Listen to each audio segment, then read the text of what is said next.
Segundo dados divulgados pela Secretaria Nacional de Trânsito do Ministério dos Transportes, em 15 anos de lei seca, o Brasil registrou, em média, 8 infrações de trânsito por hora. No total, a Secretaria contabiliza cerca de 1 milhão de infrações de pessoas dirigindo sob a influência de álcool.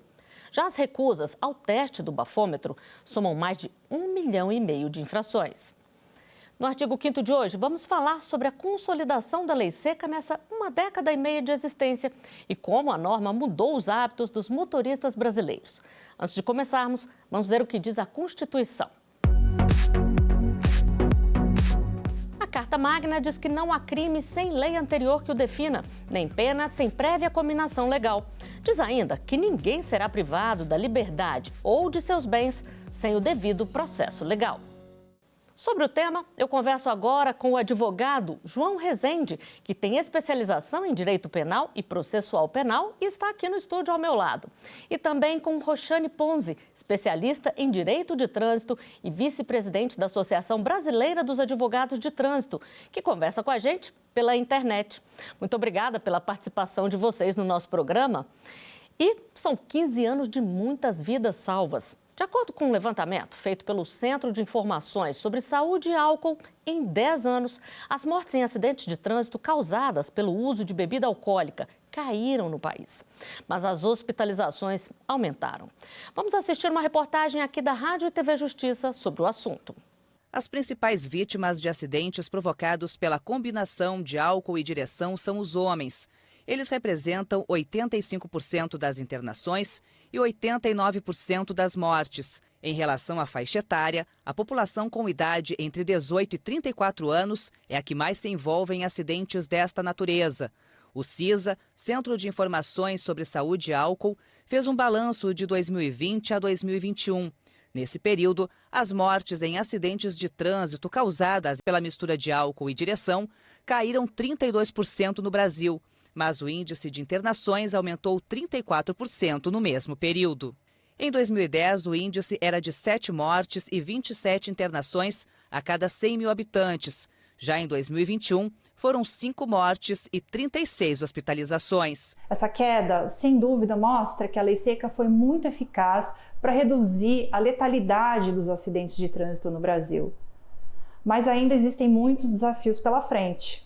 É preciso refletir que esses acidentes de trânsito causados pelo álcool, eles são totalmente evitáveis, desde que as pessoas não bebam quando elas forem dirigir. Por isso, é tão importante que haja campanhas de conscientização e de educação da população em relação aos perigos de associar o álcool à direção. A lei seca, que endureceu as regras para o consumo de álcool por motoristas, foi sancionada no dia 19 de junho de 2008. O Brasil é um dos poucos países do mundo a estabelecer tolerância zero para quem dirigir alcoolizado ou sob efeito de substâncias psicoativas. A pesquisa do CISA também apontou que entre os ocupantes de veículos e pedestres houve queda tanto nas mortes quanto nas internações. Só que entre ciclistas e motociclistas, a tendência é de crescimento nas hospitalizações. Não é concebível que hoje a gente ainda tenha esse tipo de cultura de expor a nossa vida e de outras pessoas ao risco de vida, já que a gente sabe dos riscos que isso traz e a gente influencia e diz, se for sair, vá de transporte público, vá de táxi, vá de aplicativo, escolha um motorista da rodada, enfim, vá e volte em segurança para a sua família. Para o CISA, o papel dos agentes de segurança pública é fundamental para que os índices positivos sejam mantidos. Também é preciso que haja uma fiscalização constante, abrangente, com uso de bafômetro para que os impactos da lei seca continuem a ser positivos ao longo dos anos. Doutora Roxane, qual o impacto da lei seca? O que a gente pode dizer que na prática mudou muito nesses 15 anos? Então, primeiro quero dizer que é sempre um prazer falar com a TV Justiça e, Flávia, eu diria assim que em 15 anos essa pode-se dizer que é uma lei que pegou, né? Pegou porque houve um esforço conjunto, não apenas, né, do legislativo que propôs ela, mas também dos órgãos de fiscalização, que não há lei que funcione se ela não houver uma efetiva implementação. Em 15 anos, a gente consegue verificar uma mudança de comportamento, justamente por quê? Porque o cidadão está vendo que se ele decidir fazer a combinação, né, letal de álcool e direção, na próxima esquina ele pode encontrar uma blitz de fiscalização. E é por isso que eu digo que a ação conjunta de todos os atores faz com que essa lei realmente tenha mudado o comportamento do cidadão, né, e a sociedade como um todo olhando para a questão da lei seca justamente como uma lei que traz e que salva vidas. E para o senhor, doutor João, quais são aí as mudanças que o senhor destaca? Eu vejo principalmente mudanças a nível cultural na sociedade. Obviamente, houve essa grande mudança com a lei seca, que realmente passou um rigor maior para a sociedade, mostrando que realmente não é brincadeira você misturar o álcool com a direção. Mas eu vejo que, ao longo desses anos, nós tivemos realmente uma mudança cultural, assim, porque as gerações anteriores tinham isso muito impregnado ali na cultura, comum, né? Assim, de sair para um evento, beber, não tem problema, não tem aquela questão de se organizar para saber quem vai pegar o carro, quem vai ficar sem beber, ou se vai pegar algum outro meio de transporte. E hoje não, a gente vê que a partir desse rigor da lei seca, nós temos sim uma mudança cultural. Então a principal mudança que eu vejo é esse a nível de comportamento na sociedade. E do ponto de vista legislativo, doutora Roxane, teve mudança também? A lei foi ficando mais eficaz, mais rigorosa ao longo desses tempos? A gente pode dizer que tiveram 3 grandes modificações. A primeira delas, com a lei, com a própria lei seca, né? A primeira redação da Lei 11.705 de 2008, que muda essa questão do entendimento do álcool, né? Do álcool e direção. Antes nós sempre tivemos, aliás, no Código de Trânsito, punição para aquele que bebe e dirige. Mas com a edição da lei seca em 2008, então eu começo a ter uma multa de gravíssima vezes 5, né? Isso dava em torno de quase R$2.000, e mais uma suspensão de direito de dirigir, né? Então, por 12 meses, que era algo que não existia antes. Depois disso, lá em 2012, tivemos, né, um novo ajuste na legislação em que se faz a modificação da quantidade, né, de vezes que se faz a multa gravíssima. Antes era 5 vezes, agora passa então para 10 vezes. Essa multa por dirigir embriagado passa a custar quase R$3.000. Mantém-se os mesmos 12 meses de suspensão e se cria, inclusive, a figura da reincidência, no caso do cidadão infringir a lei em menos de 12 meses, né? E, por fim, em 2016, a grande modificação, né, já tentando ajustar a adequação com os princípios constitucionais, né, de que o cidadão não teria a obrigatoriedade de fazer prova contra si, vem a grande alteração, que é a criação da infração por recusa, né, que é o artigo 165A. Então, ou seja, hoje está basicamente a legislação está quase toda ela amarrada para punir aquele que resolve, né, beber e dirigir, e sopra o bafômetro, por exemplo, e para aquele que, tentando, né, se esquivar da fiscalização, opta por não fazer, não soprar o bafômetro, e aí ele acaba tendo as punições do artigo 165A, que praticamente são as mesmas daquele que sopra. E tem situação que a combinação do álcool e do volante é considerada infração, em outra é considerada crime. Explica para a gente qual é a diferença. Isso, o próprio artigo 306, ele coloca alguns parâmetros ali a partir de que momento é considerada aquela conduta como crime. Então ele coloca no inciso 1, falando da questão do exame de sangue e do teste do bafômetro. Se for feito o teste do bafômetro e for constatada uma concentração acima de 0,3 miligrama de álcool por ar expelido, por litro de ar expelido, aí já se tem o crime. Em relação ao exame de sangue, se for feito o exame de sangue, se for constatado uma concentração de 6 decigramas de álcool por litro de sangue, também se considera o crime. E também vem no sentido da pessoa que se recusa a fazer tanto o teste do bafômetro quanto o teste de sangue, essa constatação do crime pode ser feita de outras formas, que a própria lei já estabelece alguns critérios, fazendo a menção para uma regulamentação da CONTRAN. E essa regulamentação ocorre na Resolução 432, que estabelece ali alguns critérios, alguns sinais de embriaguez, até mesmo um formulário que o agente de trânsito ele pode, deve, na verdade, preencher para poder constatar aquela embriaguez no nível já criminoso. no nível de infração penal. Existem alguns sinais que, a partir do momento que o agente de trânsito ele constata e registra num auto de infração, isso já serve como uma prova para o processo penal e, assim, para a ação penal. Mas a própria lei também não restringe apenas a isso. Coloca aqui prova testemunhal, qualquer meio de prova, assim, vídeo, fotos podem comprovar esse nível de embriaguez que justifica uma ação penal e aí sim a responsabilização por um crime. Bom, a gente falou aqui de bafômetro, nós temos uma pergunta de telespectador sobre isso. Vamos conferir. Existe um limite no bafômetro? Doutora Roxane, o doutor João adiantou um pouquinho aqui sobre os percentuais do bafômetro, mas explica aí para a gente também, existe um limite? Existe. Nós não podemos esquecer que o equipamento, o etilômetro, né, conhecido como bafômetro, ele tem uma margem de erro, né? E essa margem de erro que a gente chama que torna o zero não tão zero assim. Nós temos um limite de 0,04, né, miligramas por litro de ar expelido, em que dá para se dizer que é a margem de erro do equipamento. A partir disso, então, nós teríamos configurada a infração administrativa. Ou seja, aquele cidadão que soprar o etilômetro e der 0,05, né, ele vai ser enquadrado com uma multa de 0,01, né, quantidade de álcool por ar, né, por miligramas por litro de ar expelido. Mas é tão pouco que a pessoa não pode beber nada se baseando nisso, né? De forma nenhuma. Não dá para, mesmo pensando, que a gente vê alguns clientes até comentando, mas o meu metabolismo é acelerado, eu sempre tive uma resistência ao álcool, isso não importa, assim, a partir do momento que a pessoa ingere qualquer quantidade, né, tendo ali um tempo considerável de intervalo entre essa ingestão e o momento que assopra o bafômetro, a chance de cair é extremamente alta, né, porque é uma margem muito pequena só para realmente resguardar qualquer erro do próprio equipamento. Então é uma coisa muito, muito pequena que, na prática, a tolerância é zero mesmo.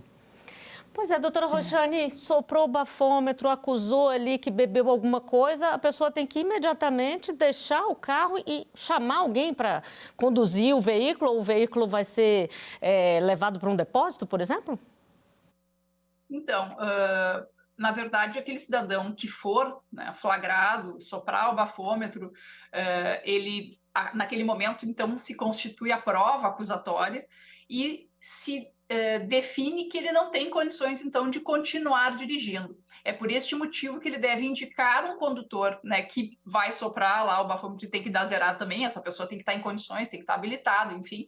E o veículo, ele só será recolhido se não for apresentado este motorista para levar o veículo para lá. Senão, não há nenhuma questão que obrigue, né, a autoridade de trânsito a fazer o recolhimento do veículo. Bom, a gente vai fazer uma rápida pausa aqui na nossa conversa e vamos ao intervalo. O artigo 5º volta já.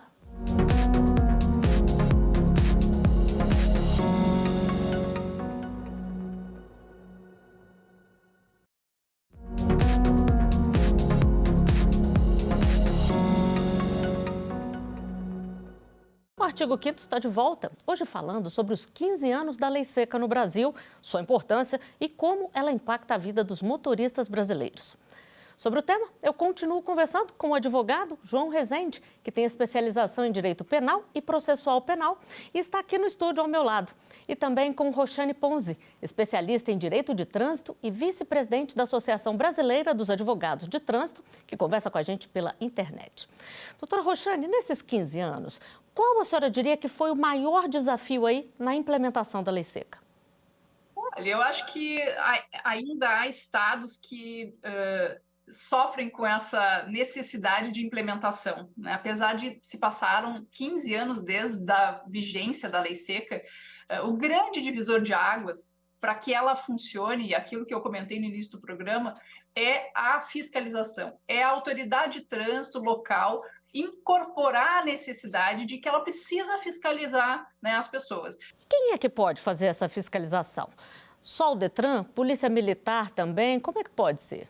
Polícia Militar, em parceria com o Detran, recebe essa autorização estatal, né, que é, na verdade, apenas uma forma de dividir a atribuição e colocar também para a Polícia Militar sem que esse poder de polícia ele seja levado para o particular. Então, se mantendo dentro da esfera administrativa, é possível ter essa divisão de atribuições e também colocar os policiais militares para fiscalizarem. Também nós temos a Polícia Rodoviária Federal, auxiliando bastante nas rodovias. Então, não se restringe ali apenas ao agente do Detran, né? Mas também outros órgãos podem exercer essa fiscalização. E qualquer um deles que constatar uma eventual infração pode autuar o motorista. Exatamente. E eu chamo mais uma pergunta de telespectador. Vamos ver. Uma pessoa pode se recusar a fazer o bafômetro? Doutor João, a recusa é permitida, não é? Não, se recusando a soprar o bafômetro, como a doutora Roxane bem colocou, já vem com a aplicação da sanção administrativa do artigo 65A do Código de Trânsito Brasileiro. Então, a pessoa tem a mesma consequência ali em relação à multa, em relação à suspensão de direito de dirigir. E no âmbito criminal, como eu também adiantei um pouco, mesmo a pessoa se recusando a soprar o bafômetro, ela pode ter uma constatação de outra forma, por meio de prova testemunhal, por meio de filmagem, por meio principalmente da ficha que o agente de trânsito preenche com sinais de embriaguez. Então, a pessoa pode, das duas formas, né, tanto responder pela via administrativa, quanto responder pela via criminal a partir do momento que ela se nega a soprar o bafômetro, se realmente houver a constatação desses sinais de embriaguez. E tem uma decisão do STF sobre esse tema, não tem? Isso, o próprio STF ele já trabalhou essa questão porque existe todo um arcabouço principiológico em relação a não produzir prova contra si mesmo. E isso foi levado para o STF em relação a esse ponto específico, se a pessoa estaria ou não ali sendo obrigada a produzir uma prova contra si mesma, e a resposta que foi dada pelo Legislativo e pelo Judiciário foi exatamente esse tipo específico, né? Esse tipo administrativo, colocando uma conduta, digamos assim, no sentido da recusa, né? Não é uma conduta ativa no sentido de praticar uma ação de forma positiva, mas a própria recusa já configura o ilícito administrativo e com isso já consegue ter as consequências administrativas. Doutora Roxane, então vamos falar um pouquinho desse processo administrativo. O que acontece enquanto a pessoa está respondendo esse processo? Ela pode recorrer? Como é que funciona? Pode. Eu só queria fazer um complemento aqui à fala do Dr. João, que eu acho que é bem importante, até para deixar claro em relação a essa decisão do STF. O cidadão tem direito a fazer, né, a se recusar ao teste, mas isso, né, serve apenas para o âmbito criminal, ou seja, no âmbito criminal, a autoridade policial vai ter que fazer a prova da embriaguez através desses outros elementos que são todas as provas em direito admitido, constatação, termo de constatação de embriaguez, enfim. Para o âmbito administrativo, a simples recusa, independente de haver prova ou não, enseja, né, a punição ali igual à punição daquele que deseja soprar. Sobre a tua pergunta, Flávio, eu acho que assim, toda vez que o cidadão opta por recorrer administrativamente, e ele pode fazer isso sempre, porque é um direito constitucional, né? Aquela punição, ela fica suspensa até a decisão final definitiva, né? Isso em âmbito administrativo, e se porventura ela entender que aquela situação ela pode, né, levar para o âmbito judicial, aí lá ela pode pedir uma liminar para um juiz e que vai permiti-la, né, dirigir enquanto se discute aquela autuação e também, né, não ter que pagar a multa caso seja este o objeto da ação judicial ou até do recurso administrativo. Então, enquanto se está discutindo, o cidadão não pode sofrer nenhum tipo de restrição, nem no seu veículo, nem na sua CNH, até que definitivamente julgado o recurso ou a ação judicial que eventualmente tem uma liminar deferida. Existe um prazo para esse processo, um prazo de duração, doutora Roxane? Sim, há momentos em que a autoridade ela tem que cumprir, ela tem que expedir notificações aplicando a penalidade, por exemplo, e se não o fizer, esta multa, este processo de suspensão deverá ser baixado. Então, hoje, se nós somarmos todos esses prazos, eu tenho 30 dias para expedir a primeira notificação, a segunda notificação é 180 ou 360 dias, que é a de imposição de penalidade, e a partir de 1º de janeiro de 2024, se não mudar o CTB até lá, nós teremos prazo de 2 anos, né, de 24 meses para cada uma das outras fases administrativas, ou seja, prazo para as jaris, né, JARES, enfim, cada lugar fala diferente, as juntas administrativas de recurso de infração julgarem, e depois mais 24 meses para os conselhos, né, estaduais de trânsito, ou CONTRANDIF, que é no caso do Distrito Federal, teriam para julgar os recursos que estão naquela fase de defesa. Ao todo, vai dar quase 5 anos. E vamos à última pergunta que a nossa produção recebeu. Se eu presenciar um motorista alcoolizado dirigindo, onde denunciar? Doutora Roxane, muitas vezes a gente se depara com situações que você vê um carro rodando ali na pista, saindo, fica preocupado de causar algum acidente. Como que a pessoa deve proceder? Quem vê uma situação dessa?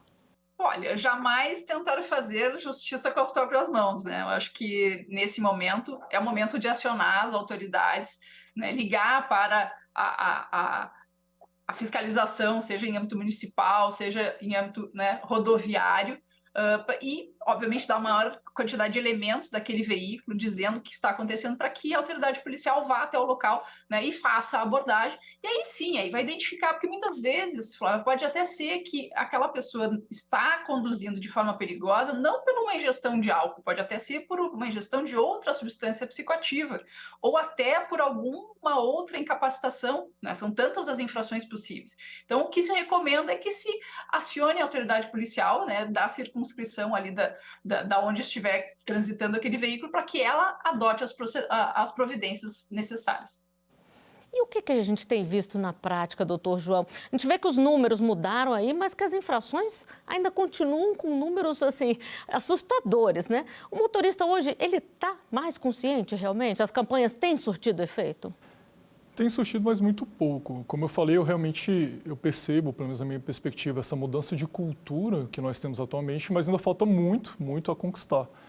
Então, o problema que eu vejo é tanto essa questão da fiscalização, que está ineficiente atualmente, não só nas grandes capitais, mas principalmente nos municípios menores em todo o país. Mas se for uma conscientização, uma publicidade, no nível de, olha, estamos fiscalizando mesmo, a fiscalização, fizemos centenas de milhares de fiscalizações no país, pode ter um na porta da sua casa. Se tiver uma coisa assim, é porque a pessoa que decide tomar uma conduta que é contra a lei, ela pensa na possibilidade de ser pega, ela não pensa nas consequências. Porque as consequências não sabe. Se a pessoa misturar álcool, ela pode bater, pode matar alguém, ela pode morrer, pode matar a família.